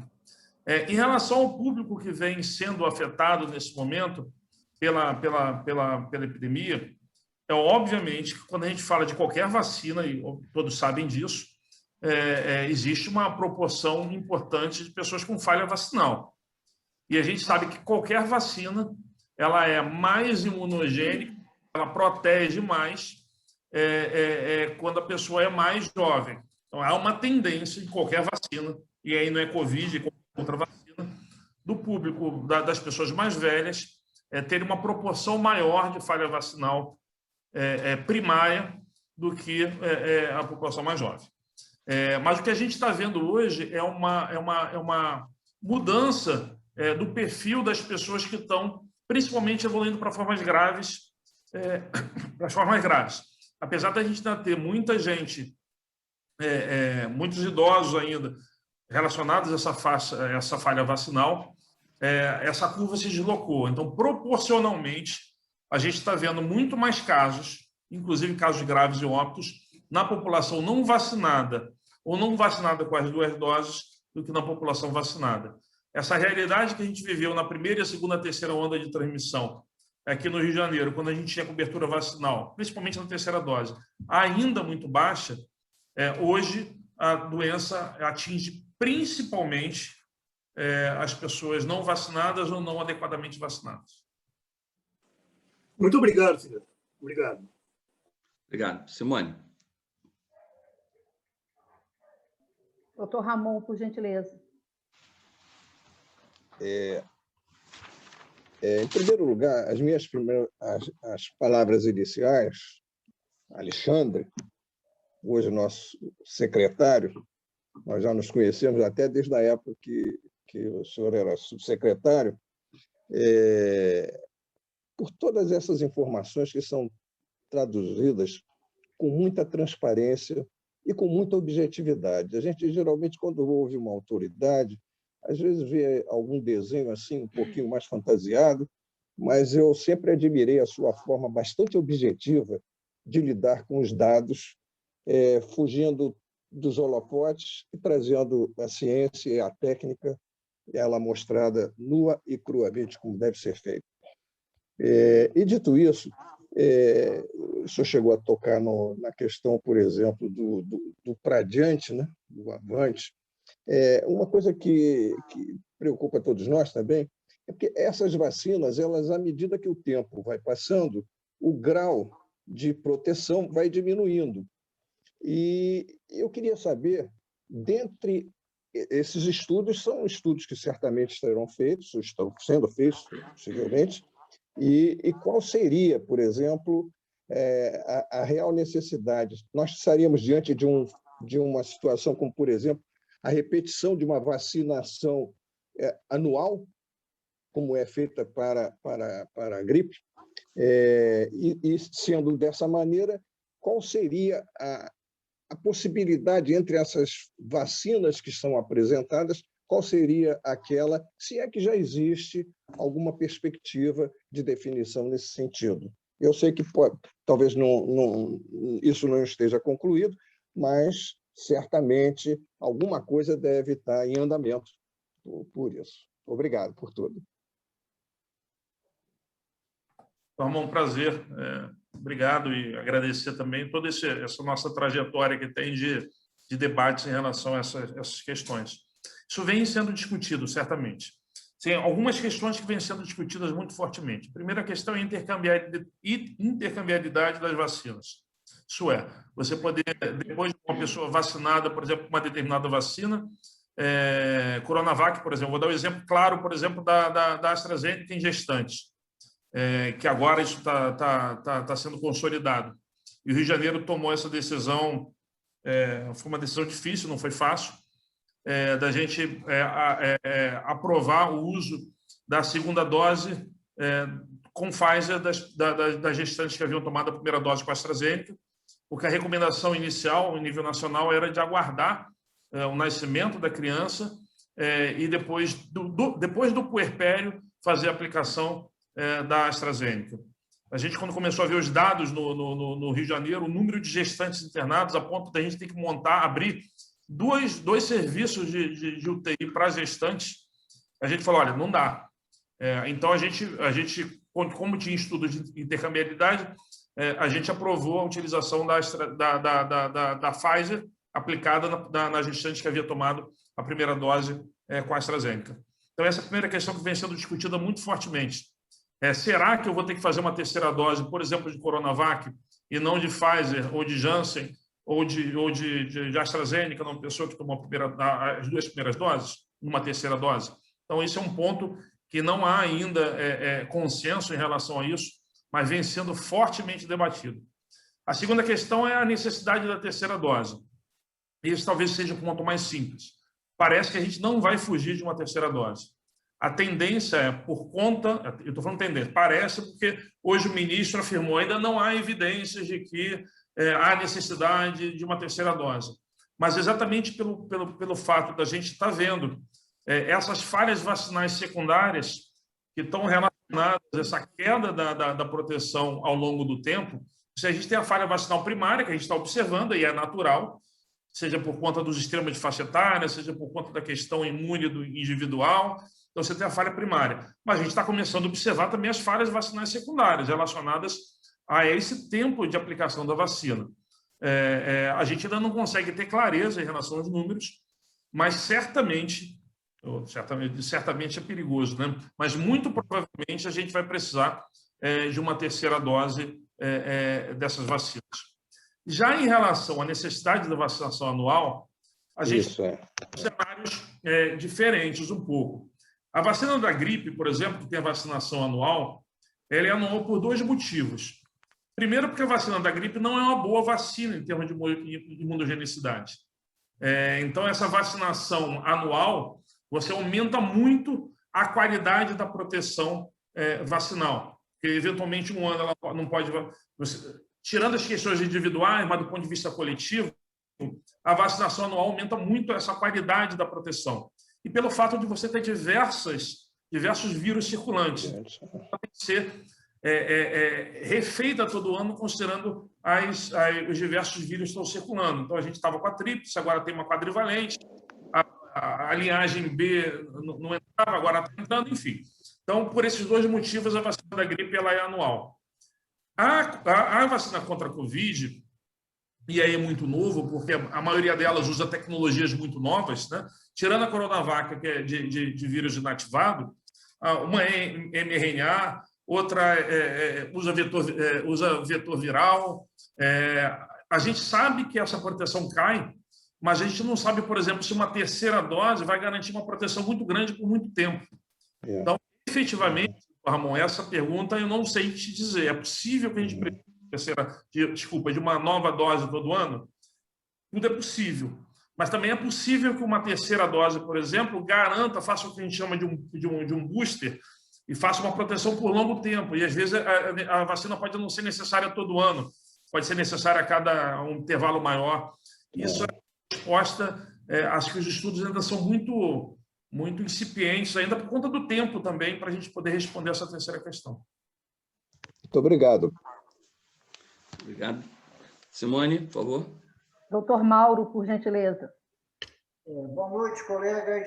Gostaria de, inicialmente, também parabenizar as explanações do nosso secretário. Teria duas perguntinhas a fazer. A primeira é que, há pouco tempo, foi noticiado, né, na imprensa a respeito de 85 menores de 18 anos terem tomado a vacina fora do Plano Nacional de Imunização. Parece que teria ocorrido aqui no nosso município do Rio de Janeiro. Já se chegou a um resultado, o porquê desse acontecimento? Foi erro de registro? Esses pacientes tinham comorbidade, que mereciam, por ser pacientes especiais, tomarem essa vacina? Nós já temos essa resposta.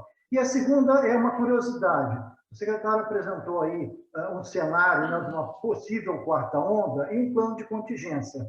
E como é que chegou aquele número de mais 5% da terceira onda? Mais 50%, sem um terceiro cenário seria de mais de 5%. Como é que se chegou a esse número? Curiosidade. Obrigado.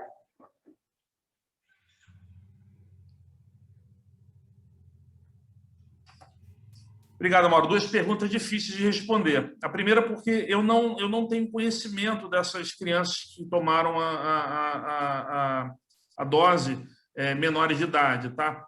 É muito possível que isso tenha acontecido em alguma proporção em algum lugar, tá? Mas é muito possível também que haja muito problema de registro. Você lembra da história das vacinas vencidas que foram aplicadas em todo o Brasil? Com a conclusão de que não eram vacinas vencidas, era registro inadequado da data de validade. Então, depois acabou que chegou à conclusão de que as pessoas não precisavam ser revacinadas. Então, eu não sei te dizer de como foi a evolução. É muito provável que essas vacinas não tenham absolutamente problema nenhum de serem aplicadas em adolescentes. Então, do ponto de vista de risco, acho que a gente não soube de nenhum evento adverso vacinal grave em crianças e adolescentes. Então, isso, de certa forma, já deixa a gente um pouco mais tranquilo. A segunda questão, qual era, Mauro? Só para poder me lembrar. Sobre aquele plano de contingência. Dos 5%. Terceiro cenário, mais de 5%. Como é que chegou esse número de mais 5%? Isso não foi fácil da gente chegar, não, tá? A gente estava trabalhando com 30%, que é um cenário que a gente considera 30% é algo bastante razoável da gente chegar. A gente pegou algumas experiências anteriores dos nossos planos de contingência de arbovirose e falou, olha só, vamos pegar essa experiência que a gente tem, uma vez que a gente não tinha paralelo com nada em nenhum outro lugar do mundo. Quando a gente começou a ver o que estava acontecendo na Europa, quando a gente começou a ver o que estava acontecendo nos países já vacinados, na Ásia e nos Estados Unidos, a gente baixou essa expectativa. Não adianta a gente também fazer um plano de contingência de 30%, que vai prever... a gente vai ter que alocar uma quantidade de recursos, tanto financeiro como físico, e é algo que a gente não está vendo acontecer nos outros países. Então, para não ter um plano de contingência que fosse menor do que a gente tinha vivenciado, nós arbitramos um valor de 5%. Pode ter crítica em relação a isso daí, mas foi com base no que a gente observou. Nosso primeiro plano que a gente ia apresentar era 30%. E aí, depois, com base nessa experiência internacional do que estava vivendo em termos de terceira onda, na verdade, desses países, nós baixamos para 5%. Nós arbitramos esse valor. Não existe uma ciência muito profunda nesse número, não, tá? Ok, muito obrigado. Obrigado. Simone. Doutora Beatriz, por gentileza.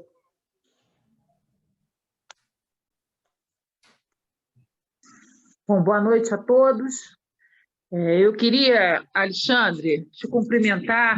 Preciso testemunhar que desde o início desse enfrentamento, você foi o técnico firme que amparou o município nas decisões. Acho que a gente sempre trabalhou junto. Eu acho que não podia ter acontecido nada melhor para o Estado do que você, então, ter aceito essa tarefa e de tocar esse processo. Queria saber se você pode falar alguma coisa já de mudança de cenário para gestante e puérpera com a vacinação. Como você falou aí, o quadro não era bom, você já tem resultados melhores. E a tua opinião, se está perto de guardar, reverter, enfim, desativar parte desses leitos de CTI, mas efetivamente retomar as cirurgias eletivas. A gente sabe que grande parte das cirurgias eletivas não são feitas porque não há o leito de CTI de retaguarda. Você acha que já chegou a hora de aproveitar parte desses leitos e retomar essas cirurgias? Oi, Bia, tudo bem? Prazer estar com você. Bia, a gente trabalhou muito tempo junto na Secretaria de Saúde A Bia foi incansável também no período que ela teve na Secretaria Municipal de Saúde e assim, a parceria sempre foi muito grande. Obrigado por esse apoio sempre, Bia. Olha só, eu vou começar das cirurgias eletivas, tá? Nós já estamos com uma proposta de pactuar. Obviamente que o primeiro movimento foi liberar esses leitos, tá? Nós já estamos com o movimento de pactuar já na próxima reunião da CIB, que vai ser na quinta-feira da semana que vem, a revogação da suspensão das cirurgias eletivas no Estado do Rio de Janeiro. Há uma preocupação muito grande com as consequências dessa suspensão de cirurgias.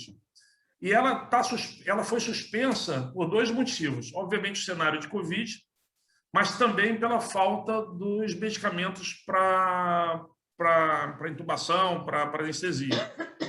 Uma falta, um problema mundial no abastecimento. A Secretaria Estadual de Saúde, até há 2 meses atrás, até agora, né? Na verdade, ela centralizou muitas compras para poder abastecer os municípios que estavam com dificuldade de comprar. Isso está se normalizando agora. Então, a normalização da oferta desses medicamentos, junto com a melhora do cenário epidemiológico, está permitindo que a gente retome as cirurgias eletivas.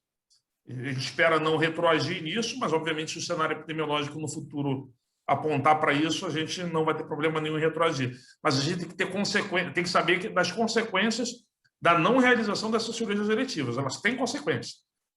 Não realizar uma cirurgia de hérnia, não realizar uma cirurgia de litíase, enfim, não realizar uma cirurgia bariátrica. Ela pode não ter uma consequência imediata, mas ela vai ter uma consequência de médio e longo prazo. Então, a gente tem ciência disso e a gente acredita que agora é o momento da gente retomar gradativamente essas cirurgias. Quanto às gestantes, nós temos problemas quanto às gestantes. A cobertura não está boa, a cobertura de influenza está péssima e a cobertura da vacina contra o coronavírus também não está boa. Isso é reflexo de todo aquele problema que a gente teve e a condução muito ruim que foi no país, de uma forma geral, daqueles casos, daquele evento adverso vacinal grave, especificamente, que a gente teve no Rio de Janeiro. A gente sempre tem evento adverso vacinal grave, em qualquer vacina, e a gente nunca conduziu isso em nível nacional, tá? Não estou colocando culpa nem no governo federal, nem estadual, nem nos municipais. Mas a condução não foi boa. E a suspensão abrupta da vacinação das gestantes, sem dar uma solução em curtíssimo prazo, foi ruim e as pessoas se sentirem seguras. Aliado a isso, teve a obrigatoriedade do inicial do termo de consentimento a ser assinado pela gestante. Isso é péssimo. Quem tem que saber se vai vacinar a gestante ou não é a autoridade sanitária, que tem que dizer vacine ou não. Não é o profissional de saúde nem a gestante que tem que fazer esse julgamento. Então, essa sucessão, no meu entendimento, sucessão de equívocos, fez com que a gente estivesse hoje, mesmo no cenário que está claro hoje, pode vacinar com Pfizer, pode vacinar principalmente Pfizer, né, que está hoje disponível mais, mas pode vacinar com Coronavac. As gestantes e os profissionais que aconselham essas gestantes ainda estão inseguros, que faz com que a cobertura vacinal não seja uma cobertura vacinal boa. Obrigado. Simone, por favor. Doutora Solange, ela fez perguntas no chat em função de estar sem microfone. Ela falou comigo agora há pouco. Eu gostaria de autorização para ler as perguntas. Ok. Pode ser que Simone vai ler as perguntas. Claro, tá? Sem problema. Por favor, Simone. Considerando o número de doses de vacina que recebemos e efetivamente aplicamos e o número de habitantes do Estado, gostaria de saber o percentual de população vacinada e se temos um índice de recusa e se temos um plano para alcançar as pessoas que se recusam a tomar as vacinas. Como eu coloquei na apresentação, a cobertura de primeira dose está em torno de 55%, um pouco mais de 55%, a cobertura de segunda dose um pouco mais de 20%. Tá? Então, esses são os dados de cobertura que a gente tem. Quanto às pessoas que não querem se vacinar, a gente tem duas questões. Uma, para mim, é a mais grave nesse momento, que são as pessoas que eventualmente não estão retornando para poder receber a segunda dose. Isso é uma questão que a gente tem que enfrentar. A gente vai lançar uma campanha estadual agora, campanha de mídia grande, para poder sensibilizar as pessoas para voltar para a segunda dose, e orientação para a Secretaria Municipal de Saúde, uma vez que tem os dados dessas pessoas que realizem a busca ativa. São a Secretaria Municipal de Saúde que tem esses dados detalhados das pessoas que eventualmente tomaram a primeira dose e não retornaram para a segunda dose. Quanto às pessoas que eventualmente não querem se vacinar, eu vou ser bem honesto com vocês nesse momento. O momento agora é da gente avançar rápido na vacinação. Não adianta a gente guardar a dose e colocar muito esforço nesse momento em quem não quer se vacinar. Acho que vai chegar um momento que a gente vai ter que avançar para essas pessoas, obviamente, sensibilizá-las. Mas no momento que a gente precisa avançar rápido na cobertura vacinal, eu acho que a gente não pode perder tempo nesse momento. É colocar a vacina na rua e ir vacinando, respeitando essa hierarquia em termos de quem deve se vacinar primeiro e depois, quando a gente tiver com a população, tiver atingindo a população toda, aí certamente a gente vai ter que fazer um trabalho para poder resgatar essas pessoas que eventualmente não quiseram se vacinar, entender a razão por que elas não se vacinaram e aí sim melhorar a cobertura e melhorar a homogeneidade. Nesse momento, a vacina que a gente bota na rua é para poder vacinar as pessoas que estão comparecendo aos postos para poder se vacinar. Tem uma segunda e última pergunta, doutor Rômulo, de doutora Solange. Posso ler? Pode. Temos dados em relação ao quantitativo de casos de eventos trombóticos com a vacina de vetor viral? Tem, a gente tem esses dados todos. O país tem uma boa capacidade de identificação de evento adverso vacinal. Para vocês terem uma ideia, é até sensível demais. Qualquer coisa que aconteça com a pessoa 30 dias após ela ser vacinada, é obrigatória a notificação para que seja feito o processo de investigação. Eu não tenho aqui os dados em termos de número de pessoas que tiveram esses eventos adversos vacinais. A gente sabe que ele não é tão significativo, tá? Mas eu me comprometo a enviar para vocês depois esses números detalhados dos eventos adversos vacinais já confirmados por vacina. Acho que é um dado importante até para poder mostrar que esse número não é tão significativo assim. Ok. Simone. Doutor Werneck, por gentileza. Em seguida, doutor Moreira. Ok. Boa noite. Tudo bem? Tudo bem, Alexandre? Boa sorte aí na tarefa aí de secretário. No Werneck, só tem amigo aqui, então, tá tranquilo hoje. Todo mundo na torcida. Eu acho que está muito cedo para a gente fazer algumas avaliações, seja até algumas tecnológicas, como você está fazendo agora, de se a vacinação vai ter que ser anual, se o nível de anticorpos aí são um nível suficiente, né? Mas tem umas coisas que a gente faltou para a gente, entendeu? Por que a gente chegou em 550 mil óbitos, a descoordenação nacional, o desencontro entre os políticos, entre os governos federal e outros, uma postura das lideranças políticas no país, o chamado negacionismo, né? Negando as coisas E a própria postura entre nós, médicos, que optamos aí por tratamentos chamados heterodoxos, né? Ou tratamentos não ditos científicos. Acho que isso é um quadro geral e a história e o tempo aí a gente vai analisando e tem que analisar mais com calma, sem criar mais marolas, né? Ou sem criar mais conflitos, ou sem criar mais antagonismos entre a gente, entre as pessoas que pensam diferente, etc. Mas tem duas coisas que me preocuparam muito desde o início, e eu participei de alguns debates também, tanto no CREMERGE como na SOMERGE, como debates com pessoas dos municípios, né? Uma delas foi essa questão do acolhimento ambulatorial. Eu acho que nós temos ainda a possibilidade de sermos mais ativos na busca de casos no Brasil, entendeu? E aí, é claro que entra a segunda crítica, que foi a ausência de testagem, incluindo aí uma subcrítica, que foi a ausência de exames para a população pobre, né?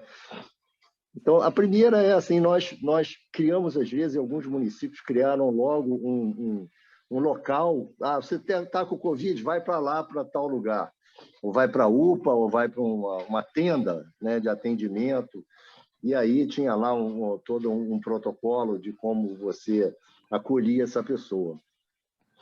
Mas esse eu acho que foi um erro que a gente tem que corrigir, entendeu, Alexandre? O ambulatório, ele é uma grande frente de trabalho. Os nossos agentes comunitários de saúde, eles ficaram parados dentro das unidades e não foram atrás das pessoas. Eu estou te contando isso assim, posso estar dando... eu não tenho esses dados, como vocês que estão aí no dia a dia podem ter esses dados, mas eu tenho os dados das pessoas próximas, ou de onde eu moro, né? O primeiro caso de onde eu moro foi um garoto, 30 e poucos anos, que pegou numa festa da família no Dia das Mães, em 2020.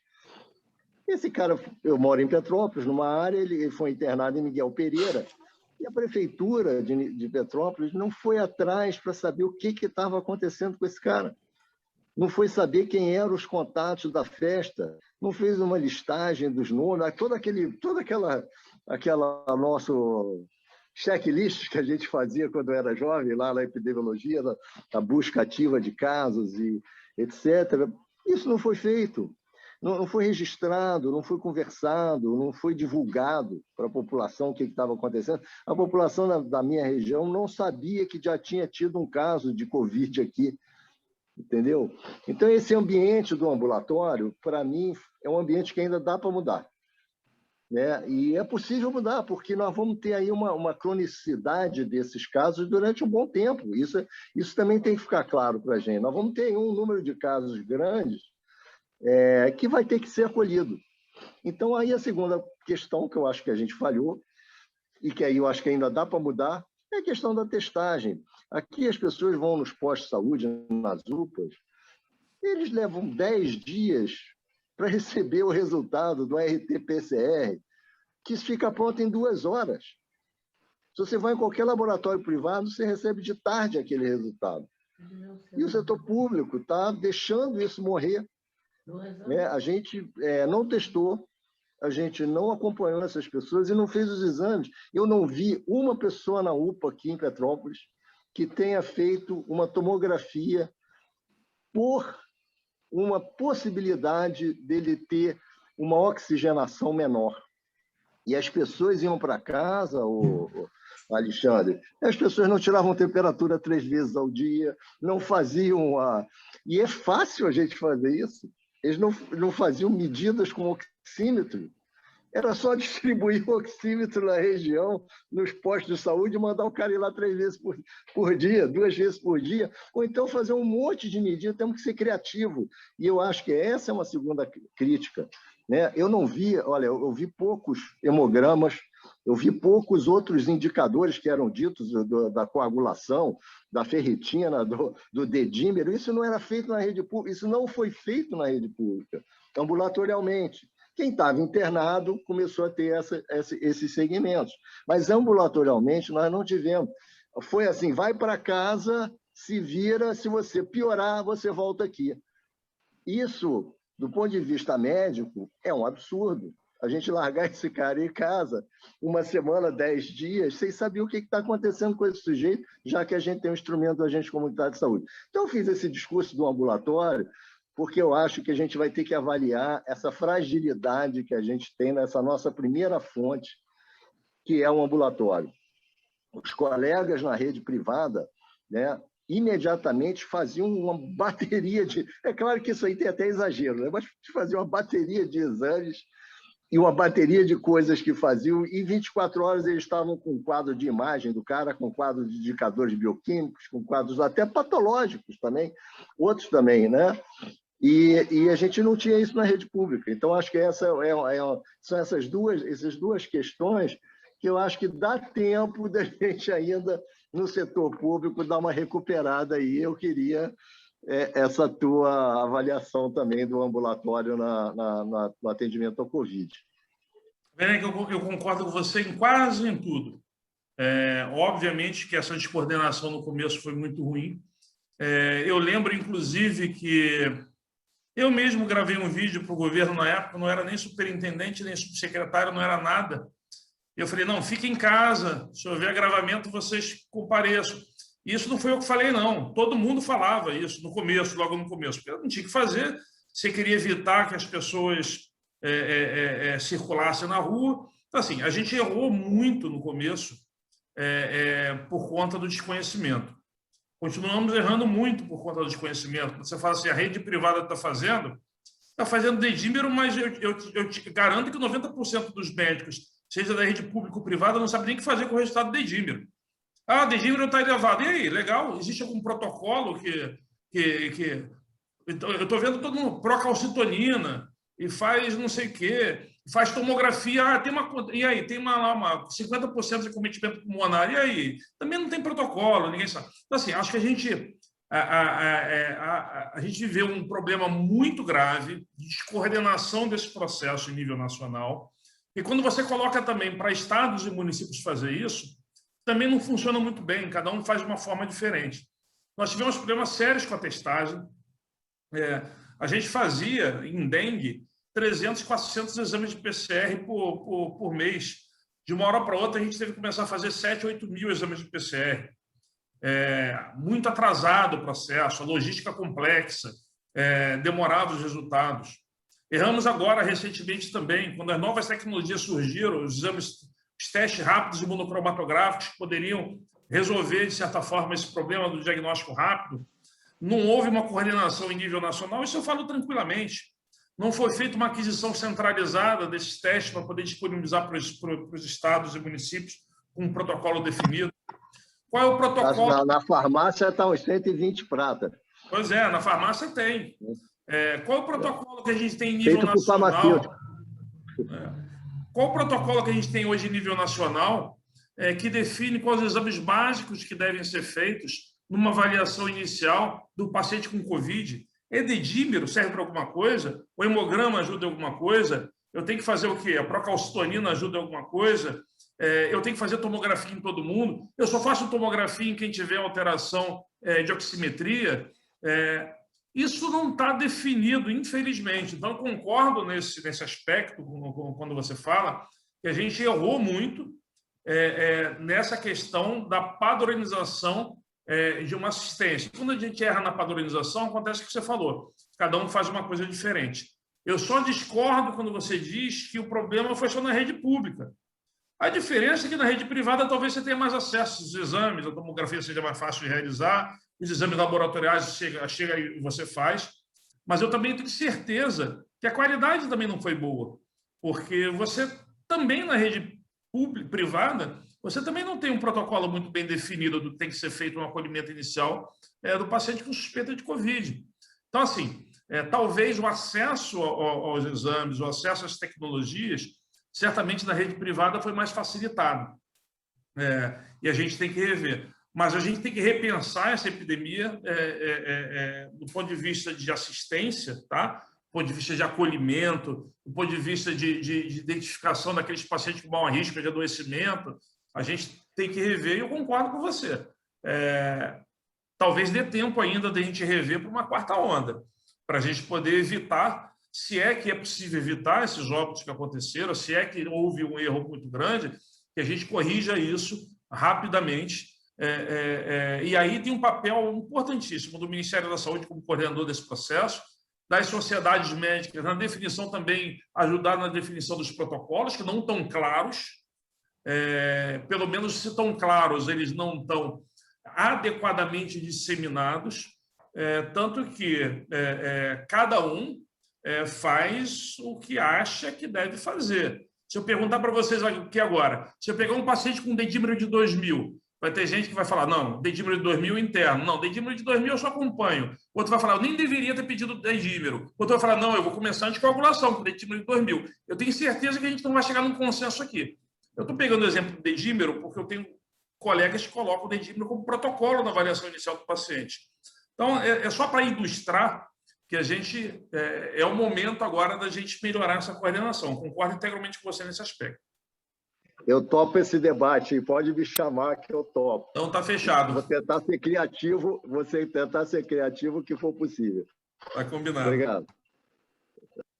Simone, por favor. Doutor Moreira, né? Moreira, por gentileza. Olha, só um minutinho, doutor Moreira. Pelo adiantar da hora, já são 21h11, né? Vou pedir, então, ao doutor Moreira, como já está inscrito, por favor. Tem jogo do Vasco, tá? Tem jogo do Vasco, a gente tem que começar a preparação. Né? Exatamente, né? Temos que preparar um pouquinho para melhorar um pouquinho. Então, Rômulo, serei muito breve. Não, sem problema nenhum. Aí que depois a gente faz as considerações finais, até para liberar o secretário. Moreira, por gentileza, seja bem-vindo mais uma vez. Tá, meu secretário, uma boa noite, parabéns pela transparência dos indicadores, uma excelente palestra para nos colocar em dia com a situação no estado do Rio de Janeiro. Eu não sei se ele está me ouvindo. Alô? Está ouvindo, estou ouvindo. Está ouvindo? Tá, tudo bem. Parabéns, realmente foi muito boa, uma verdadeira conferência, nos mostrando a situação do estado do Rio de Janeiro. Eu digo que a pandemia veio para mostrar que, pelo menos para os gestores, que o rei está nu. Tudo aquilo que nós tínhamos como deficiências, que já era mostrado na rede pública, a pandemia veio colocar isso bem em evidência. Então, no início, as dificuldades foram muito grandes. E, com o passar, foi apresentando protocolos e veio a vacina. Eu acredito que evoluiu. Nós estamos no declínio da terceira onda. E a minha pergunta, Alexandre, a gente sabe quantos pacientes sobreviveram com sequelas. E se tem um programa na Secretaria Estadual de acompanhamento, nós sabemos as dificuldades do quadro de médicos e principalmente de pneumologista, que é o órgão de choque mais afetado, que é o pulmão nesses pacientes. Obviamente que tem sequelas neurológicas também, mas a grande maioria são sequelas pulmonares e que precisa, sim, de um acompanhamento. Se tem algum tipo de planejamento, de programação de acompanhamento e tratamento e recuperação desses pacientes. Doutor Moreno, muito obrigado. Nós montamos, em conjunto com o Pedro Ernesto, um ambulatório de Covid, pós-Covid, né? Na Policlínica Piquet Carneiro. Eu acho, a gente sabe de algumas consequências pós-Covid, a gente sabe das consequências relacionadas pulmonares, a gente tem visto com problemas relacionados a trombos, inclusive em coronárias, que apesar de raro, a gente tem observado isso. Existem diversas consequências. A gente não sabe ainda quantificar isso. Por incrível que pareça, o ambulatório hoje da Policlínica Piquet Carneiro está absolutamente subutilizado. Nós colocamos todas as vagas lá na regulação. Todos os municípios, principalmente da região metropolitana, podem ir os pacientes para lá. E ele ainda está subutilizado. Então, a gente está pronto para poder financiar uma política estadual, e já tem isso, inclusive, já discutido, para apoio aos municípios na estruturação dos centros de acompanhamento pós-Covid. A gente tem hoje funcionando esse aqui, tem um funcionando em Belfor Roxo, se não me engano, na região metropolitana. Então, a gente está apto a financiar. A gente ainda não sabe como. A gente ainda não... Essa demanda, por incrível que pareça, doutor Moreira, ainda não está batendo a nossa porta. A gente precisa, primeiro, entender o perfil desses pacientes, e aí o ambulatório da Policlínica Piquet Carneiro, que tem diversas especialidades, tem pneumologista, tem fisioterapeuta, enfim, tem cardiologista, tem psiquiatra, tem neurologista, tem tudo. Ele vai ter um papel fundamental para a gente entender qual é o perfil desse paciente pós-Covid. Mas a gente precisa ter uma ideia dessa dimensão. A gente ainda não conseguiu uma ideia dessa dimensão para poder saber se isso vai ser necessário ser expandido em termos de programa de governo para todas as regiões, e aí a gente está disponível e existem recursos hoje previstos para a gente poder financiar, ajudar os municípios para estruturar esses ambulatórios regionais pós-Covid. Eu acho que a gente tem que avançar também nesse conhecimento, que eu acho que ainda está muito incipiente. Ok. Obrigado, Alexandre. Muito obrigado, Alexandre. Respondeu. Simone, tem alguém mais inscrito?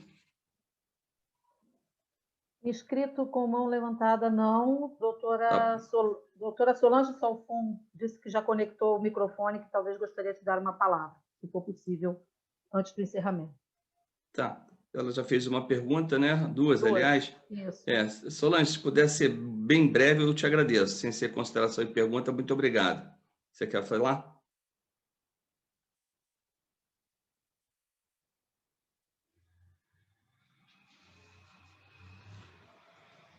Provavelmente ela ainda está sem som. Alexandre, rapidamente, você fez aqui uma abrangência. Eu tenho certeza que você sabe qual é o significado que você tem no contexto da saúde nacional brasileira nesse momento. Você nada mais é do que o secretário de Estado de Saúde do Estado com maior ressonância no país, não tenha dúvida, independente de qualquer circunstância econômica, política, o Rio de Janeiro é o Rio de Janeiro. Então, para nós, a tua presença aqui, para mim, então, envaidecido pelo conhecimento técnico, pela abrangência do que você está fazendo e do que tem que pensar. E aqui eu fiz umas pequenas anotações só para falar. Você falou do retorno das cirurgias eletivas. A gente sabe qual foi o impacto dessa ausência de cirurgias eletivas no período desse. É enorme, é monstruoso. Quantos cânceres deixaram de ser diagnosticados, quantas doenças evoluíram de uma forma drástica em função de uma pandemia, em função de tudo isso, e você tem que pensar nisso, a tua equipe, teu time tem que estar pensando nisso a cada momento. A regulação de um hospital geral para hospital de referência, a gente sabe quanto é difícil também você estar com uma pessoa internada no hospital e ela achar que aquele é o melhor e você ter que transferi-la, porque você sabe que tecnicamente é o mais importante para a rede como um todo, e você ter que criar esse tipo de, entre aspas, animosidade. Isso tudo faz parte do contexto do gestor público e do gestor também privado, mas isso é extremamente importante.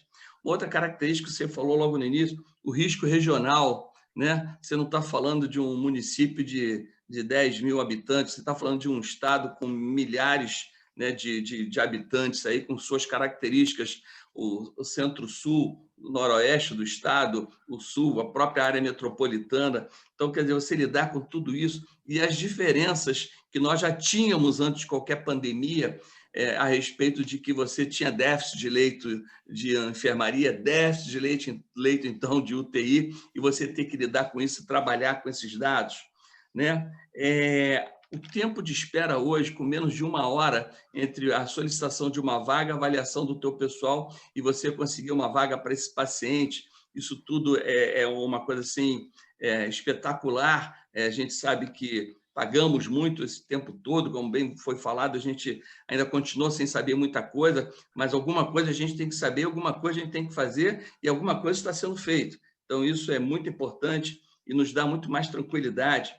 A parte relacionada à genotipagem viral, né? Evidentemente, se você não conhece bem o teu inimigo, você não conhece bem quem é essa cepa, quem é essa variante, você realmente desconhece a epidemiologia, né? Então, como vocês no estado conseguiram essa parceria, pronto parceria com o FRJ, fazendo essa identificação das nossas cepas e prontamente poder utilizar essa ferramenta de grande importância para que a gente possa lidar com essas variações todas. Vocês fizeram isso, quer dizer, mais um ponto altamente positivo, né?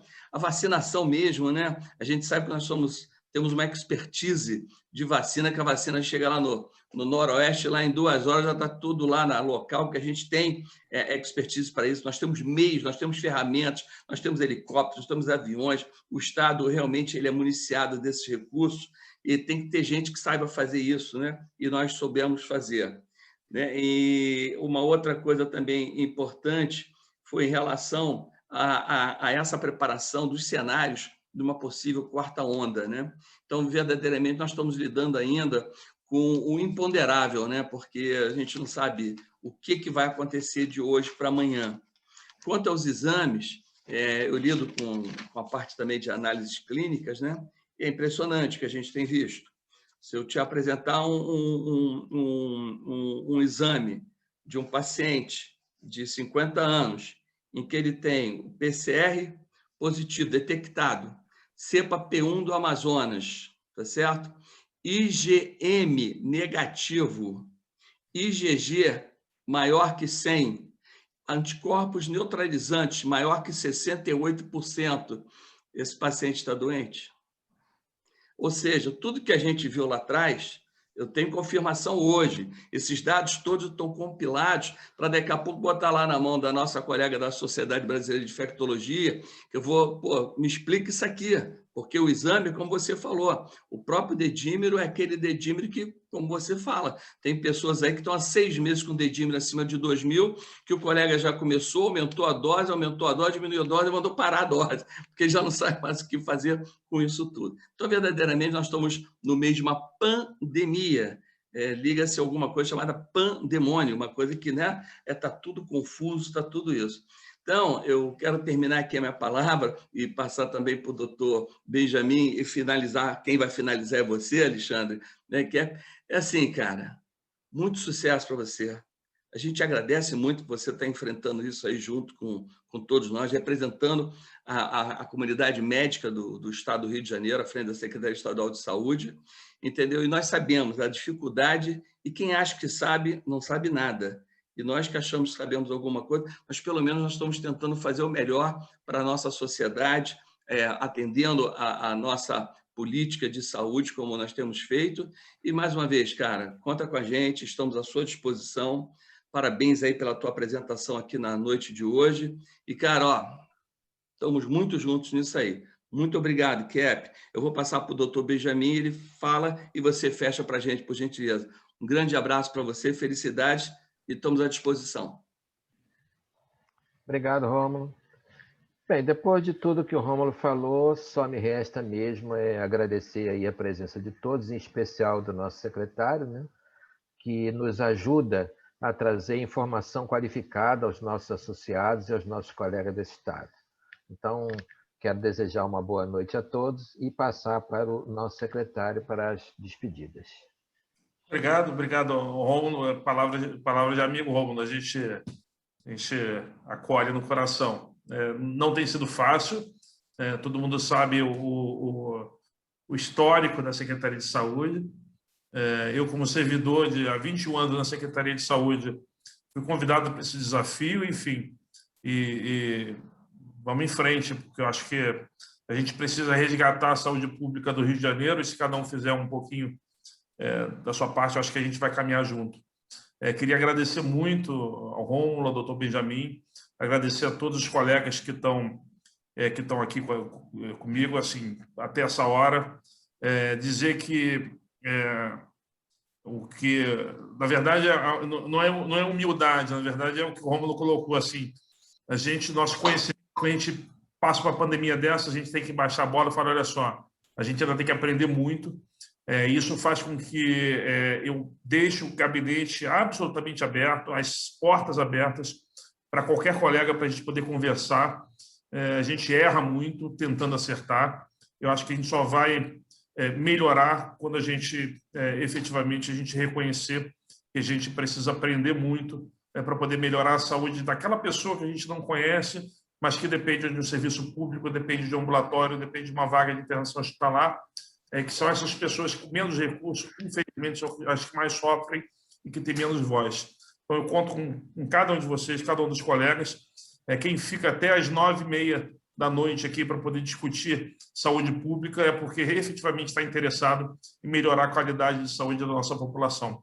Agradecer mais uma vez o convite, Rômulo, do Benjamin, e me colocar inteiramente à disposição para os próximos debates que eventualmente vocês julgarem que eu possa contribuir. Obrigado, uma boa noite a todo mundo. Obrigado mais uma vez. Rômulo, Oi. Esquecemos e não podemos esquecer do Dr. Walter Palles, que é o presidente do CREMERG. Era isso que eu ia falar agora. Obrigado pela deferência aí. Eu já estava feliz de poder ir para casa tranquilo depois de assistir a esse debate, mas essa palavra vai me permitir me penitenciar por dois motivos. Eu deixei de cumprimentar no início o presidente Lincoln, então um abraço fraterno, presidente, e a secretária Beatriz. Então, além de poder parabenizar o secretário Alexandre, eu consegui, ao final, me redimir desse erro, que não foi intencional, foi apenas porque eu não os vi na tela aqui no início. Obrigado a todos. Da mesma forma, também, o CREMERGE está aqui de portas abertas, à disposição de todos. O CREMERGE quer sempre colaborar, e os caminhos, os objetivos, quando são comuns, os caminhos se encontram. Então, nesses encontros e nesses caminhos é que a gente vai atingir o nosso ideal de melhoria da saúde pública. Todos aqui participam disso de forma bastante intensa. Muito obrigado, boa noite, secretário, boa sorte, saúde a todos aí. Obrigado. Obrigado, uma boa noite a todos, bom retorno para todos aí.